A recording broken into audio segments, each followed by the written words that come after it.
My sister stole my business idea, launched the company, and became famous for it. But what she didn't know was that behind the scenes, I secretly owned the company she was running, and she only found out in front of hundreds of people at a startup conference. The idea she thought was hers. I never thought my biggest betrayal would come from my own sister.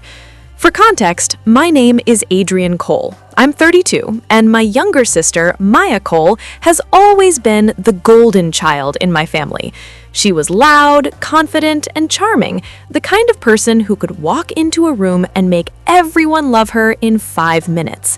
I was the opposite, quiet, analytical, the one who stayed up all night working while Maya partied. Growing up, my parents always believed Maya would be the successful one. I was just the smart but boring brother.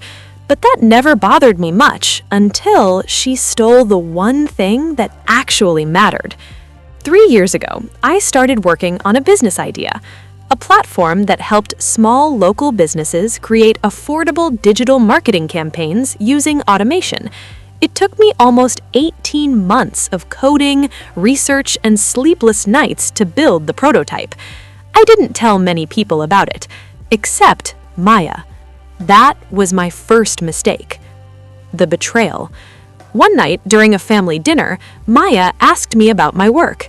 "Still doing that nerd startup thing?" she joked. I laughed it off and explained my idea. The platform, the features, the way it could help small businesses compete with big companies. She actually seemed impressed. "Wow, Adrienne, that's actually genius," she said. I remember feeling proud. For once, my sister looked at me like I wasn't the boring one. But about 3 months later, something strange happened. My friend Ethan, who worked in venture capital, sent me a link. "Hey, isn't this basically your idea?" The article headline read, "Startup founder Maya Cole launches revolutionary marketing platform for small businesses." My stomach dropped. I opened the article. There she was, my sister, smiling in front of a logo. And the product description? It was my exact idea. Same features, same concept, even the same pricing structure. I felt like someone had punched me in the chest. The family takes her side. That night, I confronted her. "Maya, did you seriously steal my business idea?" She didn't even look guilty. She just laughed. "Oh, please, Adrienne, ideas aren't owned by anyone." I was stunned. "You literally copied everything I told you." She shrugged. "You never launched it. I did. That's the difference." Then came the worst part. My parents took her side. My dad actually said, "Well, Maya turned it into a real company. Maybe you should have moved faster." I felt sick. Not only had my sister stolen my idea, my family believed she deserved it. So I stopped arguing. I stopped explaining. And I did something Maya never expected.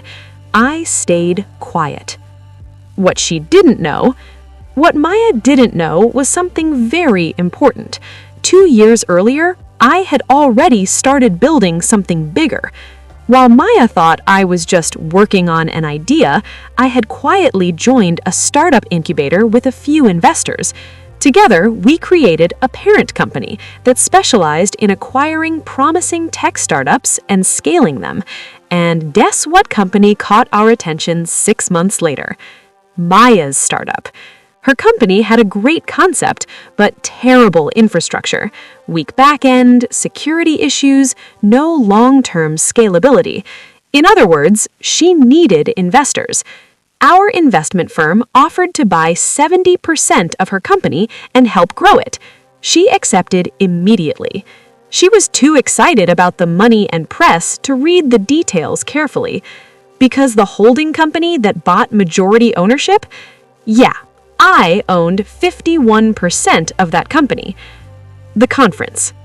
About a year later, Maya's company had grown a lot thanks to our resources. She was invited to speak at a major startup conference in San Francisco.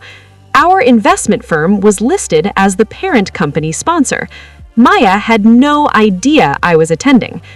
The conference hall was packed. Hundreds of entrepreneurs, investors, and journalists. Maya stood confidently on stage giving her speech. And that's how I created a platform to empower small businesses everywhere. The audience applauded. Then the host announced the next speaker.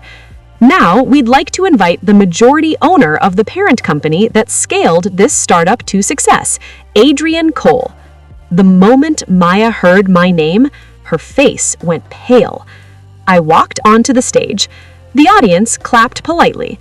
I looked at Maya and smiled. "Funny story," I began. "A few years ago, I actually had the same idea for this platform." A few people laughed. Maya looked like she wanted to disappear. But the real reason I'm here is because our investment group acquired this startup last year.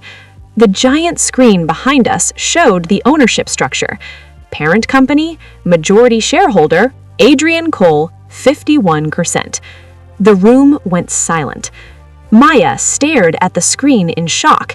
She finally understood. She didn't just steal my idea, she had spent the last year working for me. The final twist. After the conference, Maya confronted me backstage. "You planned this, didn't you?" I shrugged. "You said ideas aren't owned by anyone." She was furious. "You humiliated me." I shook my head. "No, you did that when you stole my work." Then I handed her a folder. Inside was a new contract. She read it carefully. Her expression changed. Confusion, then disbelief. "You're giving me back 40% ownership?" she asked quietly. I nodded. "Yeah, because despite everything, you actually built something successful." She looked at me for a long time. "Why?" I gave a small smile. "Because unlike you, I don't need to steal to win." For the first time in our lives, my sister had nothing to say.